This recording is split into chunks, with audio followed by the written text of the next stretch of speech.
அன்பான சொந்தங்களுக்கு இணைய வணக்கம். மீண்டும் காலையினூடாக இணைந்திருக்கின்றோம். ஈரான் இஸ்ரேல் இடையே கடந்த 2 தினங்களாக நடைபெற்ற மிக கடுமையான தாக்குதல்கள் குறைவடைந்திருப்பதாக செய்திகள் வெளியாக இருந்தாலும், ஈரானுடைய அறிவிப்பும் சரி, இஸ்ரேலினுடைய அறிவிப்பும் சரி, மீண்டும் ஒரு பாரிய போரை நோக்கி செல்கின்றதா என்ற அச்சத்தை எழுப்பியிருக்கின்றன. கவுதி படைகள் நேற்று பயன்படுத்திய புதிய ரக ஏவுகணைகள் இஸ்ரேல் அமெரிக்காவை மிகப்பெரிய அதிர்ச்சிக்குள்ளாக்கி இருக்கின்றது. அது குறித்த செய்திகள் தற்போது வெளியாக இருக்கின்றன. இஸ்ரேல் அமெரிக்கா இடையே மிகப்பெரிய விரிசல் ஏற்பட்டிருப்பதை அமெரிக்க ஊடகங்களே தற்போது வெளிப்படையாக பேச ஆரம்பித்திருக்கின்றார்கள். இது சார்ந்து வெளியாக இருக்கக்கூடிய உலகின் பிந்தைய மிக முக்கியமான சம்பவங்களை இந்த காணொலியில் பார்க்கலாம். ஈரான் அமெரிக்கா இடையிலான பேச்சுவார்த்தை முற்றுப்பெறும் சூழ்நிலையில், அதாவது ஒரு உடன்படிக்கை எட்டும் நிலையில் இருந்தபோது எப்படியும் இந்த பேச்சுவார்த்தையை சீர்குலைக்க வேண்டும் என்ற நோக்கத்தில் இஸ்ரேல் பல்வேறுபட்ட செயற்பாடுகளை செய்து வந்தார்கள். குறிப்பாக லெபனான் முனையில் தாக்குதலை நிறுத்துவதாக கூறினாலும், ஹிஸ்புல்லாக்கள் மீதும் அப்பாவி லெபனான் மக்களின் உட்கட்டுமானங்கள் மீதும் மிக கொடூரமான தாக்குதல்களை இஸ்ரேல் நடத்தி வந்தார்கள். இந்த தாக்குதலின் காரணமாக ஈரான் இஸ்ரேல் மீது நடத்திய தாக்குதல், அதைத் தொடர்ந்து இஸ்ரேல் ஈரான் மீது நடத்திய தாக்குதல்களை நேற்றைய காணொளிகளில் தெளிவாக பேசியிருக்கின்றோம். இந்த நிலையில் இன்று காலை வெளியிடப்பட்டுள்ள அறிக்கையில் பெஞ்சமின் நெதன்யாகு ஈரானுடன் தற்காலிகமாக சண்டை நிறுத்தப்பட்டுள்ளது என்றும், மீண்டும் ஈரான் எங்கள் மீது தாக்குதல் நடத்தினால் எங்களின் பதிலடி மிக கொடூரமாக இருக்கும், லெபனானில் ஹிஸ்புல்லாக்களுக்கு எதிராக முழு பலத்துடன் நாங்கள் எங்கள் நடவடிக்கைகளை தொடர்ச்சியாக மேற்கொண்டு வருகின்றோம், ஹிஸ்புல்லாக்களுக்கு எதிரான தாக்குதல்கள் குறைக்கப்பட மாட்டாது என்ற ஒரு அறிவிப்பை விடுத்திருக்கின்றார். அதேபோல் ஈரானினுடைய IRGC இன்று காலை வெளியிட்டிருக்கக்கூடிய அறிவிப்பை பார்க்கின்ற பொழுது, இஸ்ரேலுக்கு எதிரான தற்போதைய இராணுவ நடவடிக்கைகள் நிறைவடைந்து விட்டது. எனினும் இஸ்ரேல் மீண்டும் லெபனான் மீதும் பெய்ரூட் மீதும் லெபனான் குடிமக்கள் மீதும் மோசமான தாக்குதல்களை நடத்தினால் இதைவிட பல மடங்கு பேரழிவை சந்திக்கக்கூடிய தாக்குதலை இஸ்ரேலை நோக்கி நடத்துவோம் என்று மிக கடுமையான எச்சரிக்கையை விடுத்திருக்கின்றார்கள். எனவே ஈரானினுடைய அறிவிப்பும் சரி, இஸ்ரேலினுடைய அறிவிப்பும் சரி, இந்த லெபனான் போர்முனை சார்ந்து இருப்பதால் லெபனானில் இஸ்ரேல் தொடர்ச்சியாக தாக்குதல்களை நடத்தி வரும் நிலையில் லெபனானுக்கு ஆதரவாக ஈரான் மீண்டும் களத்தில் குதிக்கக்கூடிய ஆபத்துக்களும் இங்கே இருக்கின்றன. ஏனெனில் நேற்று ஈரானினுடைய பாராளுமன்ற சபாநாயகர் முகமது கலிபாப் குறிப்பிடுகின்றார், லெபனான் நாட்டை பாதுகாப்பதும் லெபனான் குடிமக்களை பாதுகாப்பதும் எங்களுடைய கடமை.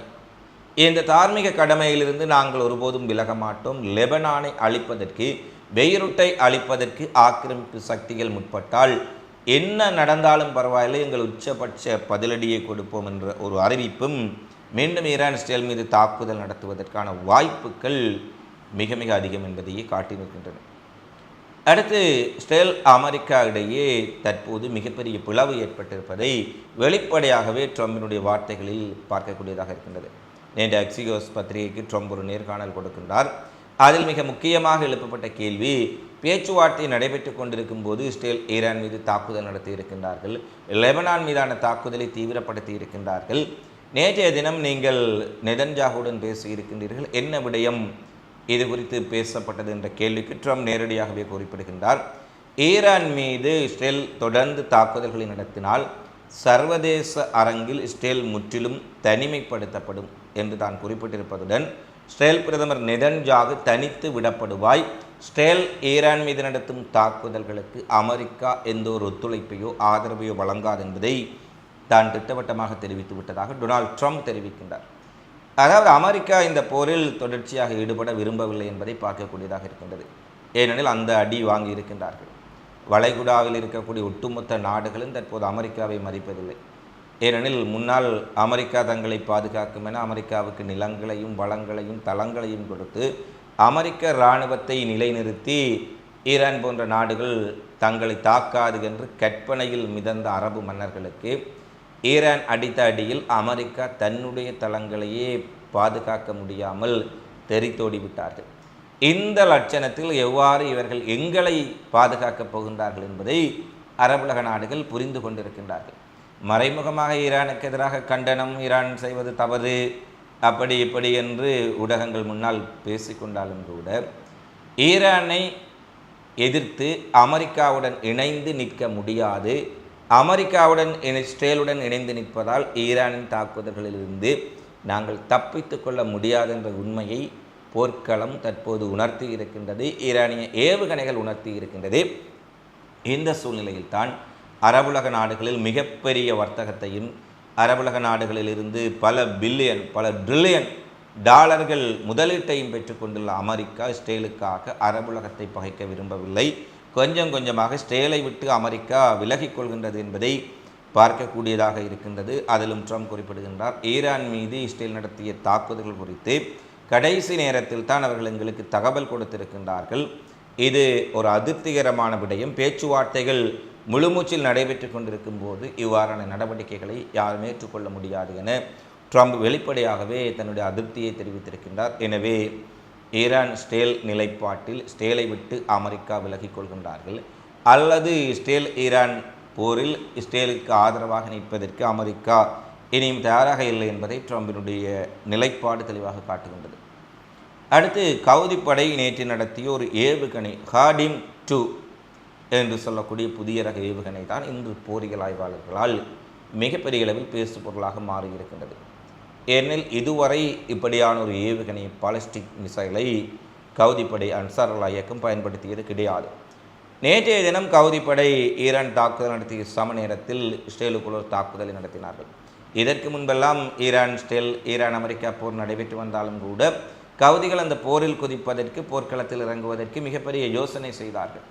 அதற்கான காரணங்கள் தெளிவில்லாவிட்டாலும் கூட மிகப்பெரிய அளவில் கவுதிகள் தயங்கி நின்றார்கள். அவ்வப்போது சில ஏவுகணைகளை அனுப்பினாலும் கூட பாரிய அளவிலான தாக்குதல்களை நடத்தவில்லை. ஆனால் நேற்று ஈரான் ஆரம்பித்த உடனேயே மறு நொடியில் அடுத்த சில மணி நேரத்தில் கவுதி ஏவுகணைகளும் களத்துக்கு வந்துவிட்டன. கப்பல்களையும் இஸ்ரேல் கப்பல்கள் செங்கடலினூடாக செல்வதை தடை செய்து விட்டார்கள். இந்த நிலையில்தான் இஸ்ரேலினுடைய இலாட் துறைமுகம் மிக முக்கியமான கப்பல்கள் தரித்து நிற்கக்கூடிய ஏற்றுமதி இறக்குமதி முனையம் அமைந்திருக்கக்கூடிய பகுதி.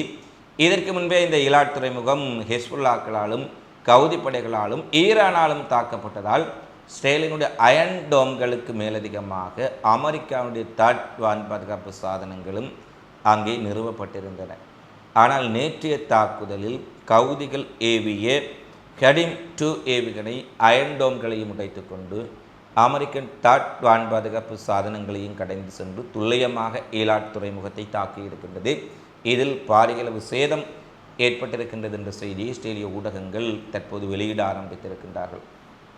நேரடியாக அங்கு சென்று படம் பிடிப்பதற்கோ வீடியோ படம் எடுத்து சேத விவரங்களை வெளியிடுவதற்கோ இஸ்ரேல் உடனடியாக தணிக்கை செய்து விட்டார்கள். அந்த இடத்தை சீல் வைத்து விட்டார்கள். ஏனெனில் கடந்த ஈரான் தாக்குதலின் போதும் தங்களுக்கு ஏற்பட்ட இழப்பு வெளியுலகுக்கு தெரிந்துவிடக்கூடாது என்பதற்காக மிகப்பெரிய அளவில் ஊடக தணிக்கையை அமுல்படுத்தினார்கள். அதை கடந்தும் சில விடயங்கள் வெளியாக இருந்தன. நேற்றைய தினமும் ஈலாட் துறைமுகத்தை கவுதியினுடைய ஏவுகணைகள் தாக்கிய பின்னர் உடனடியாக அந்த இடம் மூடப்பட்டது. இந்த தாக்குதலுக்கு 2000 கிலோமீட்டர் தூரம் வரை சென்று துல்லியமாக தாக்கக்கூடிய ஹாடிம் 2 என்ற பாலிஸ்டிக் ஏவுகணையை கவுதிகள் பயன்படுத்தியதாகவும் இந்த ஏவுகணை ஈரானில் இருந்து கவுதிகளுக்கு கொடுக்கப்பட்டதல்ல என்பதுதான் இங்கே மிக முக்கியமானது. கவுதிகள் தங்களிடம் ஏற்கனவே இருந்த பாலிஸ்டிக் ஏவுகணைகளை மேம்படுத்தி அவர்களின் சொந்த தயாரிப்பாக இந்த ஏவுகணையை களத்துக்கு கொண்டு வந்திருக்கின்றார்கள் என்ற செய்திதான் இஸ்ரேல் அமெரிக்காவுக்கு வயிற்றில் புலியை கரைத்திருக்கின்றது. ஏனெனில் எந்த ஆயுதத்தை கவுதிகள் அதிகமான ஆயுதத்தை அல்லது அதிக தாக்கத்தை ஏற்படுத்திய ஆயுதத்தை பயன்படுத்தினாலும் இது ஈரானில் இருந்து கொடுக்கப்பட்ட ஆயுதம், ஈரான் கவுதிகள் வழியாக தாக்கி இருக்கின்றது என்று கூறியவர்களுக்கு கவுதிகள் தங்களுடைய சொந்தமாக மேம்படுத்தப்பட்ட பாலிஸ்டிக் தொழில்நுட்பம் ஊடாக ஒரு ஏவுகணை அனுப்பி அனைத்து வான் பாதுகாப்புகளையும் உடைத்து கொண்டு இஸ்ரேலின் இதே பகுதியை தாக்கி இருக்கின்றார்கள் என்பது மிகப்பெரிய அதிர்ச்சிகரமான விடயம் என்பதில் இந்த மாற்று கருத்துக்களை கவுதிகளும் மிகப்பெரிய அளவில் தயார் நிலையில் இருப்பதை தெளிவாக பார்க்கக்கூடியதாக இருக்கின்றது. பிரித்தானியாவினுடைய கடல்சார் கண்காணிப்பு அமைப்பு வெளியிட்டுள்ள அவசர தகவலின்படி ஓமான் நாட்டின் மஷீரா நகரத்தின் தெற்கு கடல் பகுதியில் ஒரு கப்பல் நேற்று மாலை திடீரென தீப்பற்றி எரிய தொடங்கியதாகவும் கப்பலில் இருந்த பணியாளர்கள் அனைவரும் அவசரமாக சிறிய படகுகள் மூலம் காப்பாற்றி வெளியேற்றப்பட்டார்கள். இந்த கப்பல் தீ விபத்துக்கு என்ன காரணம், யாராவது தாக்குதல் நடத்தினார்களா, இந்த கப்பல் யாருக்கு சொந்தமானது என்ற தகவல்கள் இதுவரை உறுதிப்படுத்தப்படவில்லை. யுகத்தின் அடிப்படையில் சில நாடுகளின் கப்பல் என கூறப்பட்டாலும் உறுதியான தகவல்கள் வெளியாகவில்லை என்ற செய்தியை பார்க்கக்கூடியதாக இருக்கின்றது. இந்தியா தன்னுடைய குடிமக்களுக்கு மத்திய கிழக்கில் மீண்டும் போர்ப்பதற்றம் உச்சமடைந்துள்ள சூழ்நிலையில் எந்த நேரத்திலும் ஒரு முழு அளவிலான போர் வெடிக்கலாம் என்ற அச்சத்தில் அங்கிருக்கும் இந்திய குடிமக்கள், இஸ்ரேலில் இருக்கும் இந்திய குடிமக்கள், லெபனானில் இருப்பவர்கள், ஈரானில் இருப்பவர்கள், சிரியாவில் இருப்பவர்கள், அவசியம் இல்லாமல் தங்கியிருப்பவர்கள் உடனடியாக அங்கிருந்து வெளியேறுமாறும், மறு அறிவிப்பு வரை ஈரானுக்கோ இஸ்ரேலுக்கோ பயணம் செய்வதை தவிர்க்குமாறும் இந்திய வெளியுறவுத்துறையும் ஒரு அவசர அறிவிப்பை விடுத்திருக்கின்றார்கள்.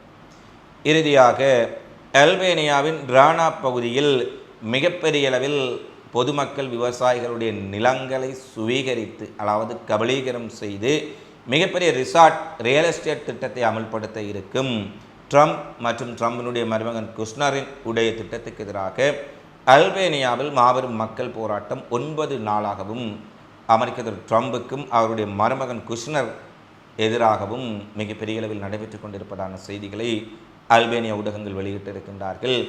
ஏற்கனவே மிகப்பெரிய வளமும் செல்வமும் இருக்கக்கூடிய இந்த ட்ரம்ப், குஷ்னர் போன்றவர்கள் இன்னும் பேராசை கொண்டு உலகின் நிலங்களையும் வளங்களையும் நிலத்தையும் கொள்ளையடிப்பதற்கு எதற்காக இவ்வளவு பெரிய முயற்சிகளையும் சதித்திட்டங்களையும் மேற்கொள்கின்றார்கள் என்பதுதான் தெரியாத விடயமாக இருக்கின்றது. ஆனால் ஒரு விடயத்தை மட்டும் இங்கே கூறி இந்த காணொலியை நிறைவு செய்யலாம்னு இருக்கின்றோம். பேராசைக்காரன் எப்போதும் எதிலும் திருப்தி அடையாதவனுக்கு இறுதியில் மிகப்பெரிய அழிவுதான் ஏற்படும் என்ற வாசகத்தை நினைவுபடுத்தி அல்பேனியாவிலும் அப்பாவி பொதுமக்கள் விவசாயிகளின் நிலத்தை சுவீகரிக்கும் ட்ரம்ப் குஷ்னரின் திட்டத்துக்கு எதிரான போராட்டம், அமெரிக்காவின் உடைய அதிபர் அவருடைய குடும்பத்தினர் தங்களுடைய ரியல் எஸ்டேட் வியாபாரத்தை மேம்படுத்துவதற்காக மிகப்பெரிய சதி நடவடிக்கைகளை உலகம் முழுவதும் மேற்கொள்வதையும் தெளிவுபடுத்தி இருக்கின்றது. இவைதான் தற்போது வெளியான மிக முக்கியமான செய்திகளாக, நிகழ்வுகளாக பதிவாக இருக்கின்றன. தொடர்ச்சியாக உலகெங்கு நடைபெறும் இதுபோன்ற செய்திகளை உடனுக்குடன் தெரிந்து கொள்ள அகிலம் சேனலை சப்ஸ்கிரைப் செய்து கொள்ளுங்கள். இந்த காணொளி தொடர்பிலான உங்களது மதிப்பான கருத்துக்களை தவறாமல் கமெண்ட்ஸில் பதிவிடுங்கள். மீண்டும் இன்னொரு காலையில் சந்திப்போம். நன்றி, வணக்கம்.